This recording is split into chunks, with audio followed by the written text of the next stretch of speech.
Shalom, ya Bapak Ibu dan juga jemaat yang diberkati oleh Tuhan.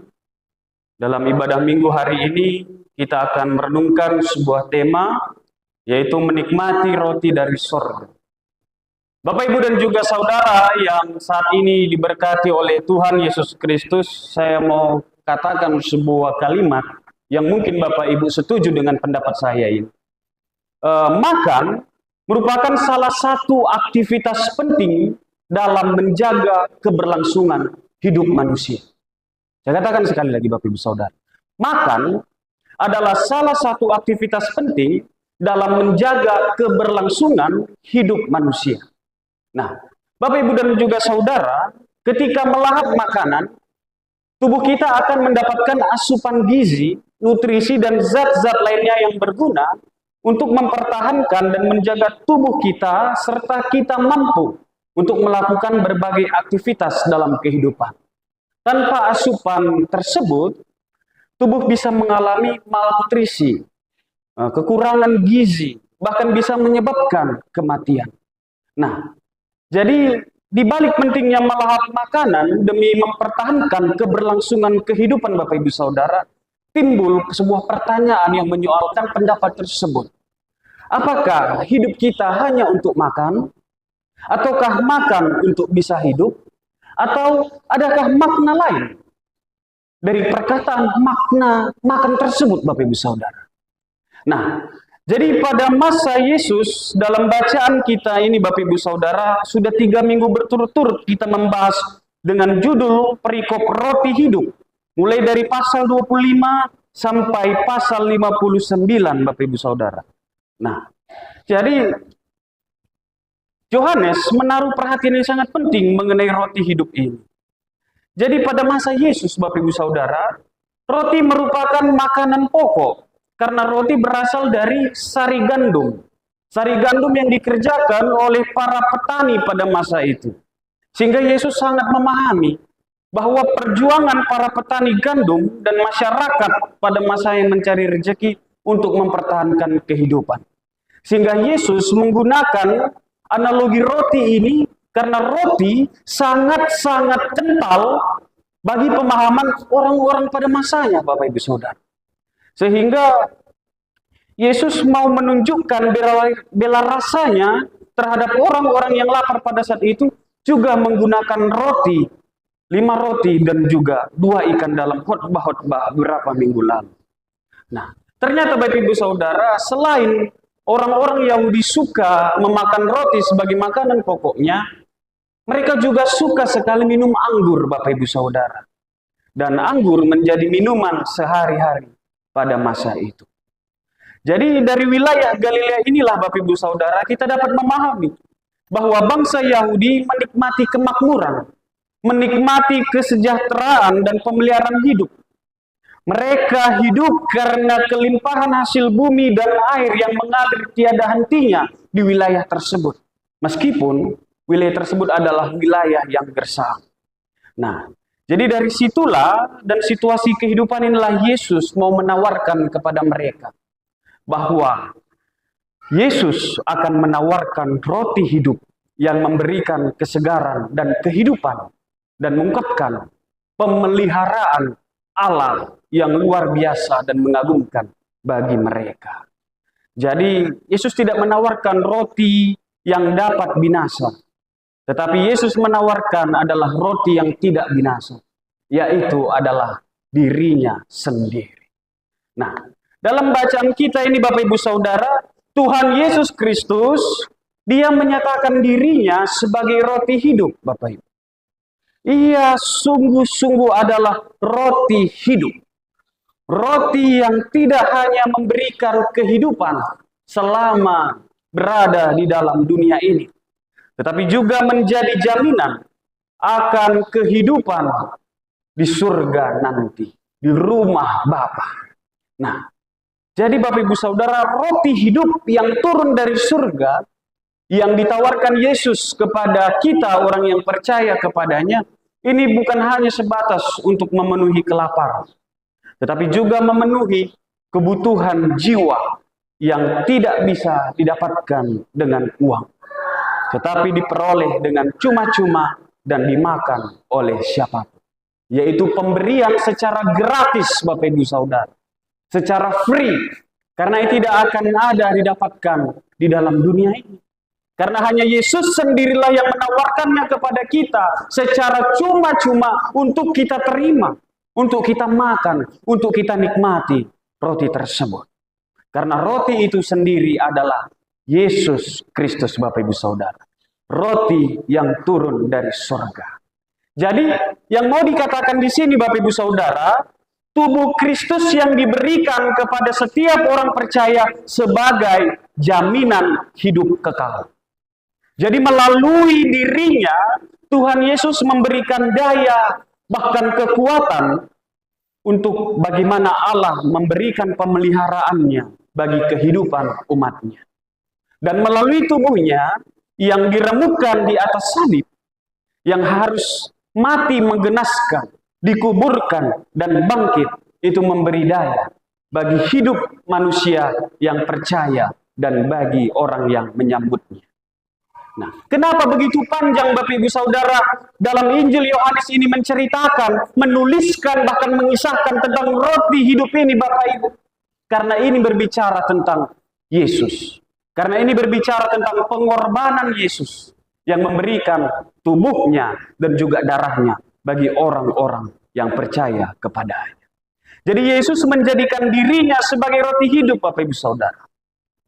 Seperti tertulis dalam ayat yang ke-51. Mungkin kita bisa baca sama-sama, tampilkan di slide. Ayat 51, kita baca bersama-sama. 2, 2, 3, ya.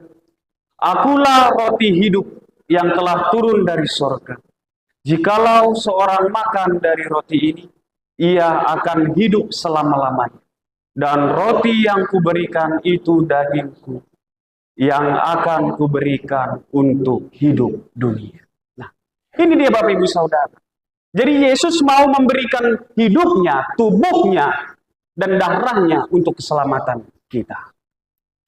Jadi, dalam pemahaman seorang bapak gereja yang bernama Johannes Calvin, dia meletakkan sebuah dasar kepada gereja-gereja Protestan bahwa ada dua yang menjadi pedoman pokok gereja Protestan, yaitu sakramen baptis kudus dan sakramen perjamuan kudus.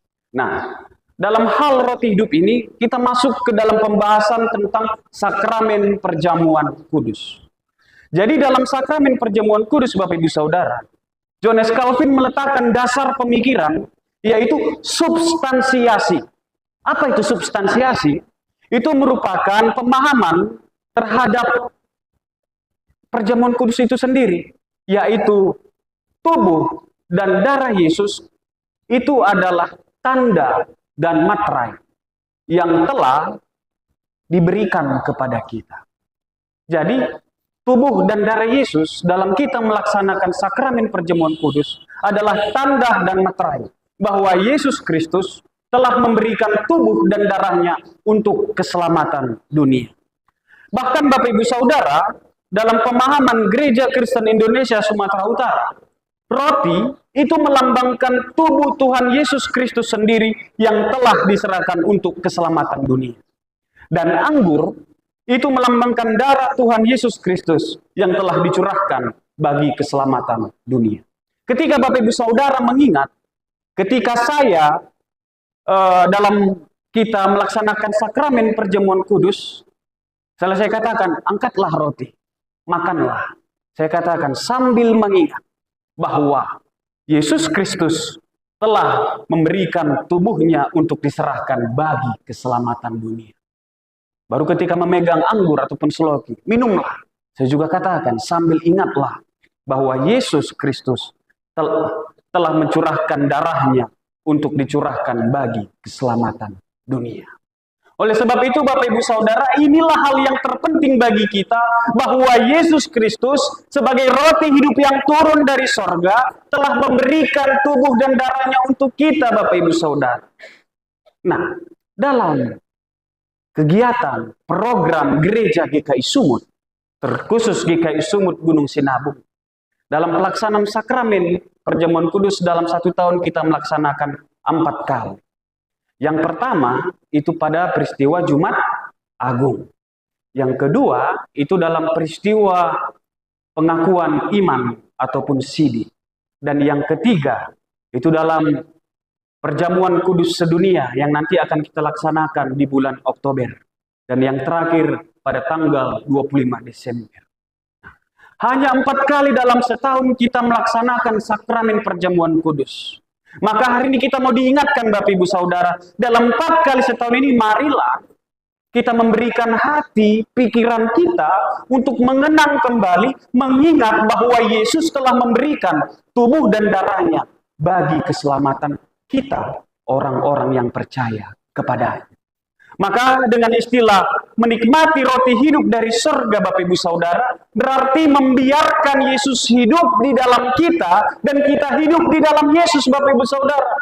Arti makan roti dan minum darah bukan seperti pemahaman orang-orang lain, di mana menganggap bahwa seperti dalam pemahaman orang Yahudi ini menganggap Yesus ini sudah aneh, penjelasan Yesus ini sudah tidak jelas lagi. Masa dia suruh kami makan dagingnya, bahkan minum darahnya, sama dengan kanibalisme dong. Gimana pula kami mau makan tubuh manusia? Gimana pula kami mau minum darah, Bapak Ibu?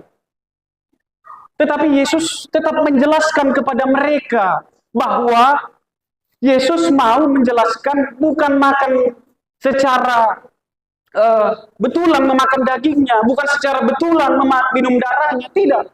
Tetapi dengan mengimani Yesus sebagai Tuhan dan Juru Selamat yang telah memberikan tubuh dan darahnya untuk keselamatan dunia. Kita kembali Bapak Ibu Saudara ke dalam bacaan Amsal pasal 9 ayat yang ketiga sampai kelima. Jadi sebenarnya dalam kitab Amsal ini mau menjelaskan tentang undangan makan roti dan minum anggur. Undangan tentang makan roti dan juga minum anggur. Maksudnya di sini Bapak Ibu Saudara, dalam arti makan dan minum anggur bukanlah hal yang sungguhan.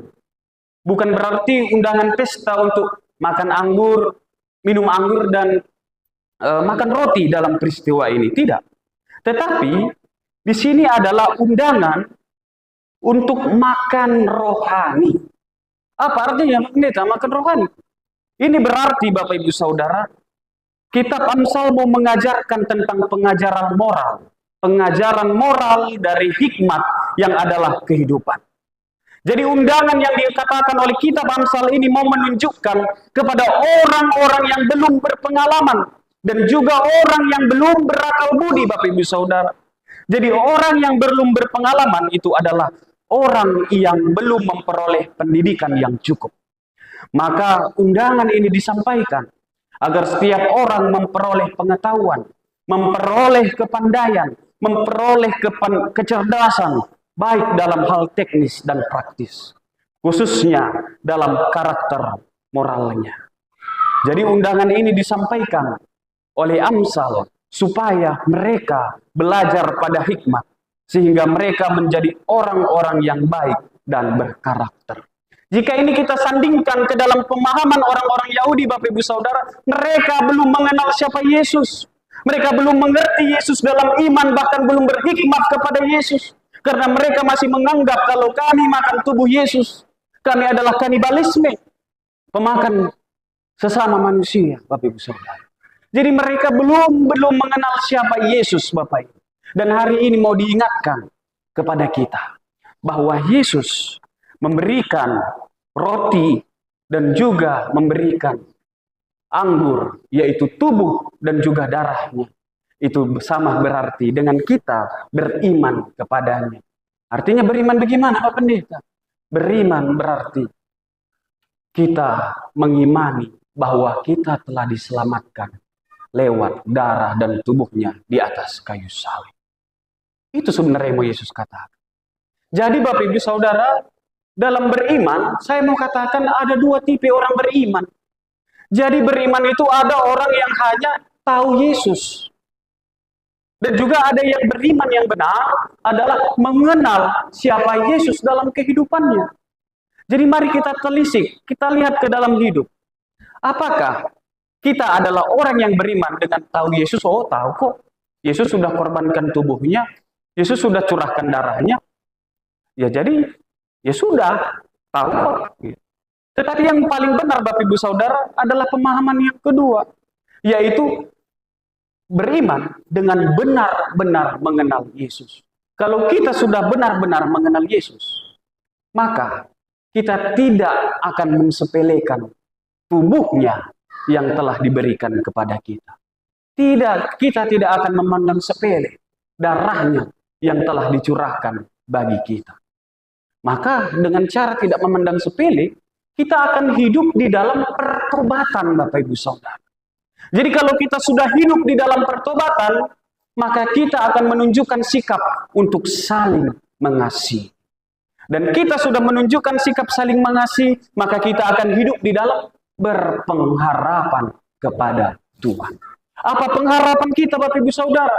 Pengharapan setiap orang yang beriman kepada Tuhan adalah hidup bersama dengan Allah di dalam kerajaan sorga. Nah, itu dia beriman yang benar. Oleh sebab itu Bapak Ibu Saudara, mari kita terima roti yang turun dari sorga itu di dalam kehidupan kita dengan iman yang benar. Iman yang benar adalah iman yang mengenal Yesus Kristus, Tuhan dan Juru Selamat yang telah memberikan tubuh dan darahnya bagi keselamatan kita, orang-orang yang percaya kepada-Nya. Nah, jadi Bapak Ibu dan juga saudara yang diberkati oleh Tuhan, saya mau katakan bahwa tema menikmati roti dari sorga ini dengan perkataan roti sorgawi Bapak Ibu. Jadi roti sorgawi ini ibaratkan sebagai bahan bakar Bapak Ibu. Saya mau katakan demikian. Roti sorgawi ini bisa kita ibaratkan sebagai sebuah bahan bakar. Kenapa? Karena kita akan beraktivitas, kita yang hidup di dalam dunia ini melaksanakan pekerjaan, di dalam melaksanakan pelayanan, di dalam melaksanakan kehidupan di tengah dunia ini, ibaratkan tubuh kita tadi. Seperti pernyataan yang pertama, bahwa makan adalah salah satu aktivitas penting dalam menjaga keberlangsungan hidup manusia. Karena makanan memberikan kekuatan, memberikan energi untuk kita melaksanakan kehidupan di tengah-tengah dunia ini. Dan hari ini saya mau katakan bahwa roti surgawi ini ibaratkan bahan bakar Bapak Ibu Saudara yang menjadi tenaga, yang menjadi kekuatan bagi kita yang hidup di dalam dunia ini. Karena roti dari surga ini akan menolong kita dalam mengerjakan pekerjaan yang mungkin tidak bisa kita lakukan. Roti surgawi ini akan menolong kita untuk melakukan segala sesuatu yang mungkin sebagian besar orang nyaris tidak mungkin untuk dikerjakan. Apa contohnya Pak Pendeta? Jadi Bapak Ibu Saudara, saya mau katakan bahwa roti surgawi itu akan membuat kita mampu mengampuni orang yang telah menyakiti dan melukai kita.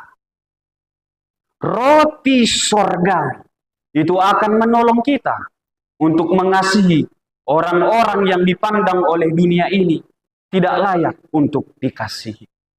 Roti surgawi juga Bapak Ibu Saudara akan menolong kita untuk melintasi jalan yang terjal dan juga sepi. Jadi pendek kata Bapak Ibu Saudara, saya mau katakan lewat firman Tuhan ini, roti surgawi itu adalah kekuatan, yaitu Yesus Kristus sendiri untuk menolong kita menempuh segala ketidakmungkinan menjadi mungkin. Sama seperti Tuhan Yesus Bapak Ibu Saudara, ketika Ia menjalani pelayanannya selama 3 tahun lamanya, Ia menempuh segala ketidakmungkinan menjadi mungkin. Karena apa? Karena persekutuannya yang erat kepada Bapa. Karena kesetiaannya itulah yang memungkinkan Yesus menyelesaikan tugasnya sampai akhir. Maka Bapak Ibu Saudara, diingatkan kepada kita untuk memakan roti dan juga anggur. Roti yang turun dari sorga. Artinya Bapak Ibu Saudara, menikmati relasi persekutuan yang berkualitas kepada Tuhan Yesus Kristus. Bagaimana persekutuan yang berkualitas itu, Bapak Ibu? Gereja kita, GKI Sumut, Jemaat Gunung Sinabung sudah memfasilitasi itu dengan menjembataninya, dengan komisi-komisi yang ada, dengan program-program yang ada, supaya kita semakin berelasi dengan Tuhan, semakin dekat dengan Tuhan, semakin mengenal Tuhan dalam kehidupan kita. Kalau kita sudah mengenal Tuhan, maka kita akan hidup di dalam Tuhan, dan Tuhan hidup di dalam kita. Ada amin, Bapak Ibu? Amin. Demikianlah khotbah hari ini, kita bersatu dalam doa. Terima kasih ya Tuhan, kami sudah mendengarkan sabda-Mu. Kiranya